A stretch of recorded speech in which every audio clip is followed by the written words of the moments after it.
ಅಸ್ಸಲಾಮುಅಲೈಕುಂ ವರಹಮತುಲ್ಲಾಹಿ ತಾಲಾ ಬರ್ಕಾತುಹು. ಪ್ರವಾದಿ ಮೊಹಮ್ಮದ್ ಅವರ ಬಗ್ಗೆ ಅವಳಹೇನಕಾರಿ ಹೇಳಿಕೆಗಳ ವಿರುದ್ಧ ಮುಂಬ್ರಾ ಪಟ್ಟಣದಲ್ಲಿ ವಾಸಿಸಿರುವ ಮುಸ್ಲಿಮರ ತೀವ್ರ ಪ್ರತಿಭಟನೆಯ ನಡುವೆ ಸ್ಥಳೀಯ ಪೊಲೀಸರು ಶುಕ್ರವಾರ ಸಂತ ಮಹನ್ ರಾಮಗಿರಿ ಮಹಾರಾಜ್ ವಿರುದ್ಧ ಪ್ರಕರಣ ದಾಖಲಿಸಿದ್ದಾರೆ. ಆದ್ರಿಂದ ನಮಗೆ ತುಂಬಾ ಮನಸ್ಸಿಗೆ ನೋವಾದ ಕಾರಣ ನಾವು DC ಆಫೀಸಿಗೆ ಬಂದು ನಮ್ಮ ದಾವಣಗೆರೆ ಎಲ್ಲ ತಂಜೀಮ್ ಉಲಮಾ ಅಹ್ಲೆ ಸುನ್ನತ್ ಕಡೆಯಿಂದ DC ಅವರಿಗೆ ಭೇಟಿಯಾಗಿ ನಾವು ಇಲ್ಲಿ ಅವರಿಗೆ ಮನವಿ ಮಾಡಿದ್ದೇವೆ.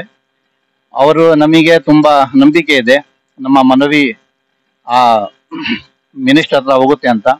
ಅದ್ರ ಬಗ್ಗೆ ನಾವು ಇಲ್ಲಿ ಬಂದು ಇಲ್ಲಿ ಎಲ್ಲ ಮುಸ್ಲಿಂ ನಮ್ಮ ಮುಖಂಡರು ಮತ್ತು ಆಮೇಲೆ ಉಲಮಾ ಕಿರಾಮ್ಗಳು ಬಂದು ನಾವು ಮನವಿ ಕೊಟ್ಟಿದ್ದೇವೆ.